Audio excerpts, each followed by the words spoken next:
Hello, welcome back to the channel. We're at the JP shop with the Ruby Beast and Tracy, and we're gonna be deleting this LOD license plate bumper mount bracket. As you saw in a previous video, it did a number on the rear quarter, this poor rear quarter. We're always damaging this rear quarter in particular.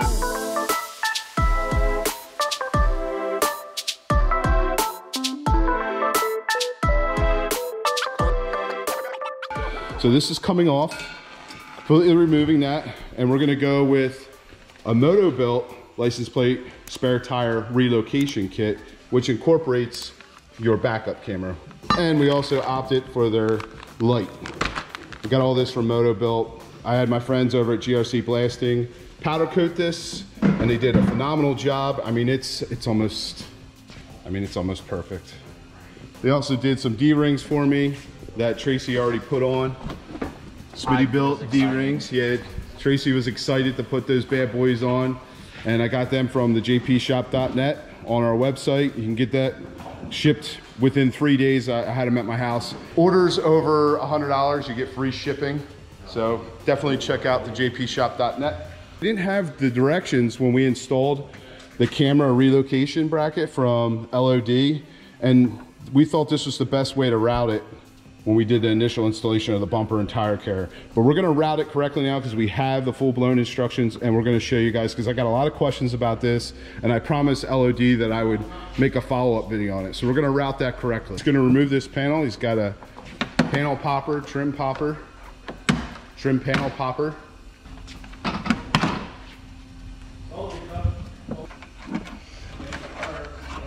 I forgot how much extra we have. Oh wow, we have a ton of extra. Well, there's probably a reason for that. We're gonna find that out. So right there, Tracy's unplugging the extension cable to the backup camera. And then he's just gonna pull that back through so we can route it correctly. What do you think of my Ruby Beast shirt, guys? You can get this on allbeastprojects.com. Yeah, originally, guys, just want to make note, we did have to cut a groove into this rubber grommet. Which it ain't gonna hurt nothing. Yeah, we're good. My friends over at Wire Care sent me a nice care package to tighten up the wiring in the charger, which I haven't had a chance to do, but I'm gonna bring you guys along for that video. I'll probably end up doing that here on a Saturday. Oh, you know this comes off now, right? That's what I was about to do. Yeah. So we got the spare tire off, pulling the LOD camera mount because we're not going to be reusing that. Then we're going to actually show you how to route this, but once we get to this point, it's going to be completely different with the install. I didn't want to play with the 90 degrees, so I was trying to route it that way first. Yeah. Because it'll still all route the same. Yeah, it's just backwards. Backwards to who? It's all about perception. Brake light. Yeah. And then here's the tag light. Yep. So I'm gonna delete all this right here because there's no need to have that anymore. We took that mount off. Tracy, and he bought the big guns out. Got his mom here helping out, fishing the loom. Making it all nice and neat. No, just pull the wire. Not the loom, just the wire. All right. Yeah, it's gonna look nicer without that stupid thing going up in there. That is gonna look nicer. That it's just gonna be one wire just coming out from underneath the tub. We already did a video detailing how to remove all this. We actually removed all that at one point to install the CB radio, so we're not gonna dive into that right now. We're actually gonna, because we are doing something slightly different, we're gonna route this wire, so the directions are gonna be slightly backwards. So you have to watch the video in its entirety because we're gonna route the wire not from inside the Jeep first, but rather the outside of the Jeep and up through, underneath the bumper, through the cab, underneath here, and then we're gonna wire into the tail light right here. We'll show you that. We'll show you which wires we splice into. And then it's gonna come back out through here and run inside this loom nice and clean, and that's where our camera's gonna plug in. The loom's been adjusted and taped off the ends. Got a nice plug here. when you go to remove your license plate bracket, when you have to remove your spare tire, you actually unplug this as well and unplug that. Tracy ran it along the swing arm for the tire carrier in between the bumper and the cab of the Jeep. There's an opening on the back side just like on into that of your wheel well here, and he's gonna fish it up in through that hole right there. There's two holes. There's one here and there's one there. I'm actually shooting on the GoPro 8 today, guys. I upgraded my GoPro 5. The audio is absolutely horrible, and I've used the Canon M50, but you can't get it into these nice little tight spots like this. So you have to let me know how it's doing. There you go. Again, like, we're doing this backwards, but I want to show you this the way we routed it looks better than going all the way up in here, because this is all exposed, as you can see. So we got the wire routed just like that, up and in, and then it comes up through the quarter nice and neatly right there. I think that's going to be a little bit better than running it all the way back here to get up through there. The instructions say to run it up through here and then into here through this hole right there. So I think that's a good spot. If you had full wheel liners, like the OEM wheel liners, that's probably not bad. That's probably why they told you to run it that way. And there's nothing bad about that way. It's just, it's going to leave more of the wire exposed between this void, and less wire exposed, the better in my eyes. So that's where we're going to route it. I'm going to splice into here for our tag light, and then we're going to route this again, like I said, into the factory loom and plug the camera in. We got the other wire that was going out here for the third brake light. That's completely removed. Tracy put a little bit of silicone inside this rubber gasket. Got this tail light out, and we're taking this off, and there's the aftermath. It's kind of dirty, so it doesn't look as bad. Oh, Jesus. Anyway, where we spliced into the wiring here, I taped up with electrical tape. We used the crimp splice connections. I'm going to start putting this stuff together with the Motobilt Relocation license plate bracket. And basically, you're going to drill out, I can't hold it. You're going to drill, you're going to drill out these little holes, because Motobilt's hardware right here is not going to fit through them. So you're going to have to hone them out just a tiny bit. I would start small and then work your way up until it's got a nice snug fit, because you don't want it moving around. You want it to be straight in there. I got the camera installed. So you want to install this bracket into this bracket in this orientation. Once you put your nylon lock nuts in here and you tighten them down, you're going to put your camera in there. Now that we have this together and the bolts and nuts tightened down, we're going to install our camera. Sits in there like that. You're going to run that up through, and then use your last nylon lock nut, and then you're going to tighten that down. Now that we have the camera bracket all assembled, we're going to install this into our mount. That's how it mounts in there, guys. You're going to use your supplied hardware right here. There's already rib nuts installed. GRC Blasting did a good job protecting them from powder. So I'm just going to use our hardware and install that. But I'm going to put the license plate on first. As you can see, it's going to have to go behind that piece of metal right there for the camera housing. I did have to hone out the holes on the license plate, so just keep that in mind. It may not fit perfectly. You just take a drill, you hone it out, and you make it a little bit bigger. Every state is different. That's illegal. He modified his license plate. You get out of here. And then we're gonna tighten this all down. There's where your camera's gonna plug in. This is where this is gonna mount to here. I'm gonna remove these because we're gonna install this, but I just wanted to get it all started to make sure we can get it started before we put it in there. Everything installed. I actually took the bracket, unplugged it, because that's why you have a plug there, so you can remove this so you can get your spare tire off. Slid that down behind the license plate, and then there's a nice cutout Motobilt has in there for you, so you're not going to jack up your wire. And we're done. This is ready to install. These bolts are going to slide down through here, and you're going to tighten them up. Thanks, Tracy. You're going to tighten them up, and that's how you install that after the tire is installed. Pretty freaking cool.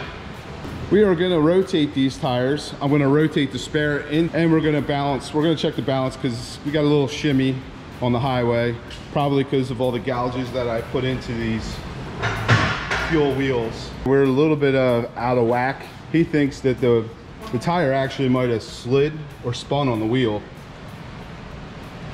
Probably why we're crawling. So, but was that 12 ounces? 12 ounces. 12 ounces, a little bit off. That would explain the little vibration on the highway. This is one of my worser? Yeah, worser. This is one of my worst wheels that I have from wheeling. It's just this wheel gets abused. There's gouges and stuff in the actual rim from the rocks. So that could explain some of it as well. We finished rotating and balancing all the tires. Keith, explain to the viewers how you rotate Jeep tires when they have a spare. Yeah, we take the rear tires and move them straight forward, take the front tires and cross them to the back wheels, and then take the spare and put it on the left rear. Is that how you do it? That's how we do it. Can you repeat that? No. Last time. And boy, guys, some of those tires were definitely out of balance. They were pretty bad. No, the wife was right. There's reason for some concern, and we're getting ready to take this on a 4-hour trip to the mountains, so we want to make sure everything's good. The camera wire is going to slide up underneath through there. There's a little hole right there, and then there's a hole right there, and we got to get that camera wire through that hole and up. That's the one it came out of. If you get this through there without jacking up the wire, is it pinching that wire at all? No, dude, look at that. Okay. All right, Jesse, I need you to pick this tire because we're tired of picking up tires. I'm sure that you guys want to know how we wired the third brake light. We used the factory wiring right here. We ran it across the factory wire loom. We spliced it right here. We didn't need the ground from this because I'll show you why in a second. That wire then goes into the factory loom, up through here, into the tail light. On the tail light, we're tapped into the ground, as you can see, which is the black wire, the factory black wire. And then the factory white wire with the orange line going through it, that is your running lights. Our power source for the third brake light, as I said before, is down there in the factory portion. You have to run there. You can't wire it to your tail lights, brake light. It won't work. It's gonna flash when you turn your turn signal on. So I hope that helps some of you guys out. As you can see, Tracy's plugging in the wire that he spliced into the factory loom right here into the Motobilt's third brake light accessory that we installed. Yep. And we're gonna test it real quick to make sure it works. And it works. We are good. Time to trash this crappy thing. But nah, it's a good concept. It's a good concept, right, Keith? But you called it. You said that's gonna scratch my body, and it did. Did a number. So, getting rid of that. We're all done. We are all done. All done. Keith's not done. I'm not. What do you got left? Tire rotation. Aren't they done it? No, we're doing the brakes. Oh. You doing a tire rotation on this thing? We got the girls, we're out at the cabin, we're in Slate Run, Pennsylvania. This place is awesome. Stay tuned for the next video, which is gonna be more of family content. Of course, we'll include the Ruby Beast in it because, well, that's what we're driving around in while we're up here. And I just wanna show you the setup we have here. Check out this Yeti. We got this Yeti.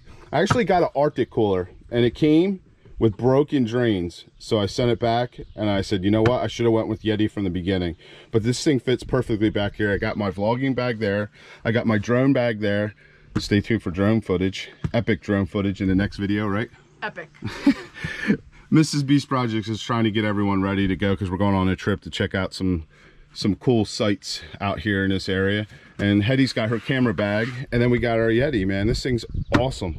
And basically we're keeping it in the back of the Jeep, just draining it occasionally and refilling it with ice. But perfect. Draining it occasionally, like once every 30 hours. Yeah, I mean, literally this thing, I mean, it holds ice, and we filled it with ice 2 days ago, and there's still ice in here. We just drained some of the water.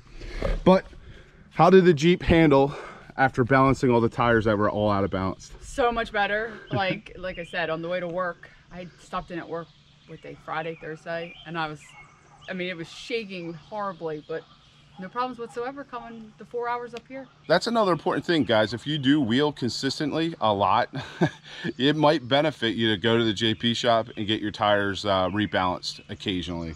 Maybe every quarter or every 2 months. I was scared I broke something. Yeah, she was worried. I told her, I said, no, it's definitely the tires. They're out of balance, but... I did not hit anything. Shut this. Oh yeah, we got our Forever Wave flag. Sporting a thin blue line. That's right. Mounts nicely to our fire stick antenna. This new license plate relocation bracket from Motobilt is fantastic. I mean, it's perfect. It's exactly what I was looking for. We got the integrated light here. I mean, the third brake light's not really that bright, but it serves the purpose. And well, we're gonna get this fixed. I'm gonna probably go to Case Collision and get all that fixed. It's probably gonna have to get repainted. I don't really think it's down to metal here and there. So unfortunately, you know, live and learn. GRC Blasting killed it with the powder. I mean, it's paint matched. It's perfect. Maybe I'll list if you guys are interested in trying to paint match your Stingray. If you're trying to get some powder coating done, I'll put the paint code in the video description because that is almost spot on. I couldn't be happier with it. Camera's working good. Perfect angle. I'm stoked. I'm very happy with the way this bracket came out, and I wish I would have went this route originally. Now LOD makes a license plate relocation bracket for your tire. I just didn't like the styling of it. I like the styling of this better. LOD does come with the integrated brake light though. That's an added option, but I like this. This is clean, it's small, it serves the purpose. Exactly what I need. I need a backup camera, I need my license plate, I need a tag light, and I need a third brake light. Does it all. Very happy with it. How the information. 2 hours later. I'll have the information for this in the video description. As always, guys, I hope you enjoyed this video. If you did, please give it a thumbs up. If you're stopping by for the first time, make sure you smash, tap, do something to that subscribe button. Make sure you check out allbeastprojects.com. That's our website, thejpshop.net. Purchase your stuff from them, take your Jeep to them, take your truck to them. That helps support the channel as well. We love you guys. We'll see you on the next upload. Smash it out. Bring it. So on today's episode on Tony Joe's Menu, we're trying to have Steve order something, and he's just... All day fries, please, Steve. I don't see that as an option, Steve. You can have it. You don't have it. And you said you want a plain cheesesteak? Plain cheesesteak. With cheese or no cheese? With cheese. Large or small? Small. Large, all right. We are going to rotate these tires. I'm going to rotate the spare into the tires.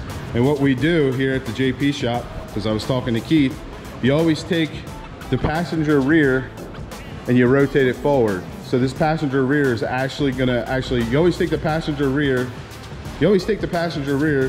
and that goes to your spare. And then you just cross, and you just keep rotating that every time you do a tire rotation. So cross pattern. So this tire is going to go here. That tire is going to go there. The new tire is going to go up there, right? Yeah, no. I don't know. I'm going to get Keith back in this. I'm already confused. How do we rotate again? Because I'm all confused. Yeah, we're going to cross to the drive wheels. Cross to the drive wheels, but if you're rotating your passenger tire in. Spare tire. I mean spare tire. But if you're rotating your spare tire in. It's going to go to the left rear. It's going to go to your passenger rear. No, your left rear, driver's rear. Unless you're... I mean driver's rear. Jeez, driver's rear. All right, I jacked that all up. That all up. So when you're rotating your passenger tire in, how do you do that here at the Jeep? Oh my God. And you know what? Sometimes I want to catch myself and I'll be in there. So when you're rotating your spare tire in, how do you do that here at the JP shop? You do it the same way every time. Yeah, we're going to cross the... yeah, you got me all messed up. Okay.